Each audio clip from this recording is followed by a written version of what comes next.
సూర్యాపేట జిల్లాలో కుటుంబ సభ్యుల మధ్య భూ వివాదం హత్యాయత్నానికి దారితీసింది. ఈ ఘటనలో తీవ్ర గాయాల పాలైన బాధితురాలు పోలీస్ స్టేషన్లో ఫిర్యాదు చేయగా కేసు నమోదు చేసి దర్యాప్తు చేస్తున్నారు.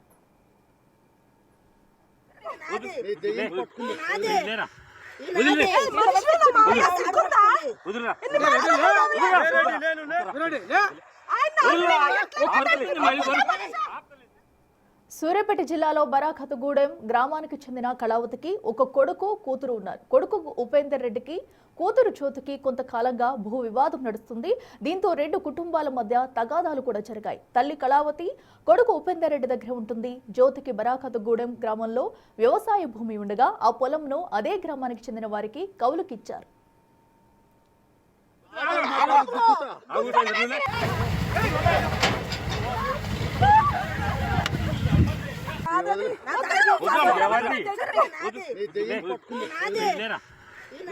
నిన్న జ్యోతి తన భర్త ఇద్దరు కుమార్తెలతో కలిసి పొలాన్ని కోయించేందుకు వెళ్లారు. కౌలుదారి ద్వారా వరి కొత్త యంత్రాన్ని తీసుకుని పొలం వద్దకు వెళ్లారు. ఇంతలో ఆమె తల్లి కళావతి తమ్ముడు ఉపేందర్ రెడ్డిలు అక్కడికి చేరుకున్నారు. మరొక ట్రాక్టర్తో అక్రమంగా జ్యోతి భూమిలోకి ప్రవేశించి హార్వెస్టర్ మిషన్ ను ఢీకొట్టి వరి కొత్త యంత్రం రేడియేటర్ ని ధ్వంసం చేశారు. అడ్డు వెళ్లిన జ్యోతిని ఆమె భర్త ఇద్దరు కూతుర్లతో అసభ్యంగా ప్రవర్తించారు.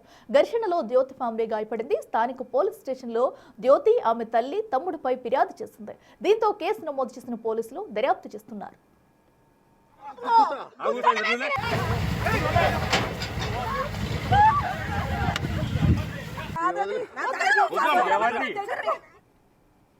మరింత సమాచారం మా ప్రతినిధి రమేష్ లైవ్ లో అందిస్తారు. రమేష్, చెప్పండి, భూ వివాదం కారణంగా సొంత కుటుంబంలోనే గొడవలొచ్చి కూడా ఘర్షణ వాతావరణం చోటు చేసుకున్నట్టయితే తెలుస్తుంది. సో ప్రస్తుతం ఆ జ్యోతి ఆమె పరిస్థితి ఎలా ఉంది? అసలు ఈ భూ వివాదం ఎన్ని రోజులుగా కొనసాగుతుంది?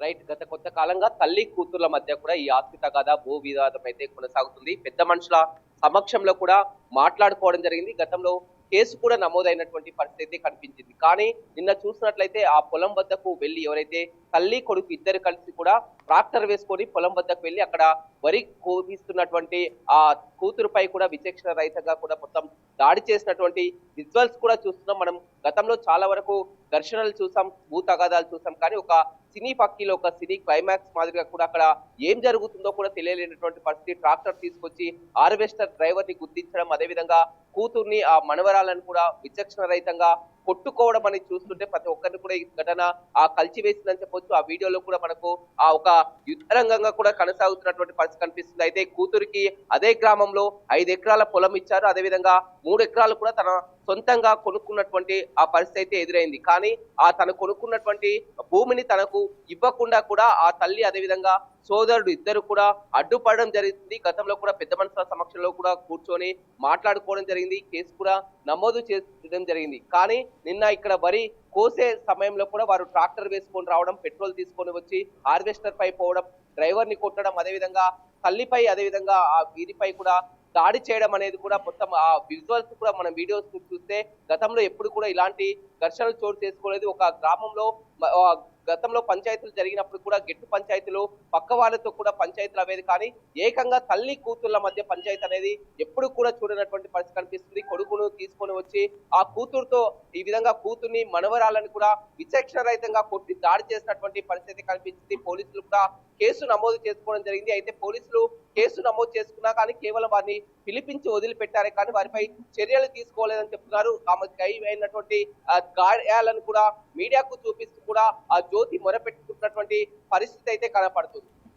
రమేష్, అయితే దీనికి సంబంధించి కూడా ఇప్పుడు పోలీసులకి ఏమైనా కంప్లైంట్ చేస్తారా? సో ఎందుకంటే ఇంతకు ముందు నుంచి కూడా ఈ గొడవ జరుగుతున్నా కూడా ఇప్పటి వరకు క్లియర్ కాలేదనేది కూడా అర్థమవుతుంది. మరి దీనిపై ఇప్పుడు అది సెటిల్ చేసుకునేందుకు పోలీసులను ఆశ్రయించారు. పోలీసులు గతంలోనే వీటిపై కూడా ఎఫ్ఐఆర్ కూడా నమోదు కావడం జరిగింది. అప్పటి నుంచి పంచాయతీ కొనసాగుతూనే ఉంది. కానీ నిన్న వారు ఆ కేసు నమోదై పంచాయతీ కొనసాగుతున్నటువంటి సమయంలోనే ఈ విధంగా తల్లి కొడుకు ట్రాక్టర్ వేసుకొని వెళ్ళడం, వారిని అడ్డగించడం, పెట్రోల్ తీసుకొని వెళ్లి వాటిపై పోయడం, అదేవిధంగా వారిపై దాడి చేయడం, ఈ విజువల్స్ వీడియోస్ అన్ని కూడా మళ్ళీ పోలీస్ స్టేషన్ లో ఫిర్యాదు చేయడం జరిగింది, చూపించింది. పోలీసులు కూడా ఆ తల్లి కొడుకును పిలిపించడం జరిగింది. కేసు నమోదు చేశారు. కానీ వారిని వెంటనే వదిలివేశారు. వారిపై చర్యలు తీసుకోవడం లేదని కూడా కూతురు చెప్తున్నటువంటి పరిస్థితి కనిపిస్తుంది. తనకు ప్రాణహాని ఉంది, ఎప్పుడైనా కానీ దాడి చేయొచ్చు అని కూడా మొరపెట్టుకున్నటువంటి పరిస్థితి కనిపిస్తుంది. తను ఇచ్చినటువంటి 5 ఎకరాలతో పాటు సొంతంగా 3.5 ఎకరాలను కూడా తాను కొనుక్కున్నాను, అందుకు సంబంధించినటువంటి గతంలో ఇచ్చినటువంటి డబ్బులు కూడా 3 లక్షల నగదు కూడా తీసుకెళ్లి ఇచ్చినాను, అప్పుడు అమ్మ ఒప్పుకుంది, కానీ ఇప్పుడు ఆ కొడుకు ఒప్పుకోవడం లేదని, తన సోదరుడు ఒప్పుకోవడం లేదని విధంగా వచ్చి తమపై దాడి చేయబోయారు, చంపబోయారు. మొత్తం కూడా ఆ విజువల్స్, ఆ వీడియోస్ కూడా పోలీసులకు అందించినటువంటి పరిస్థితి కనిపిస్తుంది. ఏకంగా ట్రాక్టర్ తోటి గుద్ది చంపేందుకు కూడా ప్రయత్నం చేయడం జరిగింది. పెట్రోల్ తీసుకొని రావడం జరిగింది. తనను, తన పిల్లల్ని, తన భర్తను కూడా విచక్షణ రహితంగా కొట్టి దాడి చేయడం జరిగింది. పోలీసులు రక్షణ కల్పించాలి, కేసు నమోదు చేయాలని కూడా గతంలో కూడా కేసు నమోదైంది, మొరపెట్టుకున్నాం. పెద్ద మనుషుల సమక్షంలో కూడా పంచాయతీ నడుస్తున్నా కానీ ఈ విధంగా వచ్చి దాడి చేయడం ఏంటంటే కూడా జ్యోతి బిగ్ టీవీతో చెప్తూ కూడా కన్నీరు పెట్టుకున్నటువంటి పరిస్థితి అయితే కనపడుతుంది. Right Ramesh, thank you. 96లో పెళ్ళైంది. వాళ్ళు నాకు 5 ఎకరాలు కట్నం ఇచ్చారు. ఆ తర్వాత ఆ ఊర్లో 3 ఎకరాలన్నర నేను కొనుక్కున్నాను, వేరే వాళ్ళ దగ్గర నుంచి, ఉప్పుల పూలమ్మ గారి దగ్గర నుంచి కొనుక్కున్నాను. అది నా భూమి అని చెప్పేసి నా భూమి మీదకి వచ్చేసి నన్ను ఒకసారి నా పొలం మొత్తం రౌండ్ అప్ కొట్టేసి స్టార్టర్లు బిక్కొని పోయి మోటార్లు కాల్ చేసి, ఇప్పుడు అవన్నీ అలాగే ఉన్నాయి, పైప్ లైన్లు అన్ని పగలగొట్టేసి ఇలా చేసేసారు. నేను ఆల్రెడీ నన్ను బొబ్బా కోటరెడ్డి గారి దగ్గర పంచాయతీ అని పెట్టేసి పిలిస్తే నన్ను కొట్టారు. కోదా టౌన్ పోలీస్ స్టేషన్ లో 215/2025 కేసు అయింది, ఎఫ్ఐఆర్ అయింది. ఎఫ్ఐఆర్ అయినాక ఊళ్ళో వాళ్ళందరూ బతిలాడి, మీ తమ్ముడు కదా గవర్నమెంట్ జాబ్ పోయిద్ది, అది ఇది ప్రాబ్లం అవుతుంది అని చెప్తే నేను ఆ కేసు వెనక్కి తీసుకోవడం జరిగింది లోక్ అదాలత్లో. తర్వాతకి మళ్ళీ మొన్న వచ్చి కోటిరెడ్డి గారు, లక్ష్మారెడ్డి రెడ్డి గారి దగ్గర పంచాయతీ అయిపోయింది. 7 తులాల బంగారం, 7 లక్షల రూపాయలు, 2 తులాల బంగారం ఇచ్చాను. అంతకుముందు నావి వడ్లయ్యి 5,36,000 ఉన్నాయి. సిఐ గారి సమక్షంలో కూడా పంచాయతీ అయింది, ఆ రోజు కాలేదు. ఆ నుంచి మళ్ళీ ఇక్కడికి వచ్చి కూర్చోబెట్టి ఖాళీ సామెలు కూర్చోబెట్టి చేయించారు. అది 8వ నెలలో జరిగింది. నేను డబ్బులు ఇవ్వడం కొంచెం లేట్ అయింది, నా కాళ్ళు లేని పరిస్థితులలో. మొన్న పోయి ఇచ్చాను, కార్తీక సోమవారం 3వ సోమవారం రోజు పోయి ఇచ్చాను, తీసుకోలేదు. ఆ రోజు నైటు నా కొడుకుని అడిగి వచ్చేసి తీసుకుంటా అని చెప్పి తెల్లారి పొద్దున 8:30కి వాకింగ్కి వెళ్ళి వచ్చిన టైంలో తీసుకొని వాళ్ళ ఇంట్లో నుంచి తీసుకొని వెళ్ళింది, ఒప్పుకుంటున్నా అని. వాళ్ళు కాగితాలు రాయించుకోలేదు, తీసుకుపోతున్నప్పుడు కూడా నాకు చెప్పలేదు. చెక్ మార్చుకునే టైంలో నాకు ఫోన్ చేశారు.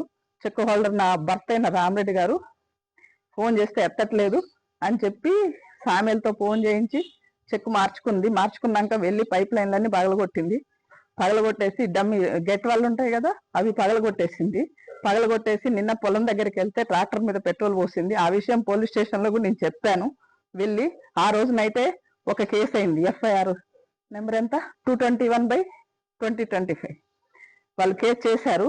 కేసు చేసిన తర్వాత పొలం దగ్గర ఇట్లా పెట్రోల్ పట్టుకుంది అంటే మీరు వెళ్ళండి, 100కి డయల్ చేయండి, మేము వస్తాము, కానిస్టేబుల్ పంపిస్తానని చెప్పాడు. మాకు ప్రొడక్షన్ కావాలని సిఐ గారు ఇస్తా అని చెప్పారు. నేను పోయి అడిగినా వాళ్ళు ఇవ్వలేదు. ఇవ్వకపోగా పైగా ఇప్పుడు ఇది నిన్న పొద్దున పూట ఇక్కడ మిషన్ వాళ్ళందరికీ రానివ్వను అని చెప్తే నేను మిర్యాలగూడెం నుంచి మిషన్ పిలిపించుకున్నాను. ఆ మిషన్ ట్రాక్టర్ తో గుద్ది 1,50,000 నుంచి 2 లక్షల మధ్యలో డ్యామేజ్ చేశారు మిషన్ కి. ఆ అబ్బాయి కూడా వస్తా అని చెప్పాడు ఇప్పుడు 9 గంటలకి స్టేషన్ దగ్గరికి. డ్రైవర్ ని లాగి నా పిల్లలు ఇద్దరిని ఇటోకల్లని అటోకల్లని తన్ని, నా పెద్ద పాపకి బ్లీడింగ్ అవుతుంది, ఏమవుతుందో తెలియదు, హైదరాబాద్ హాస్పిటల్కి పంపించాను ఇప్పుడే. చిన్నమ్మాయిని కొట్టారు, అది మీకు మీడియాలో కనపడుతూనే ఉంది. నన్ను కొట్టారు.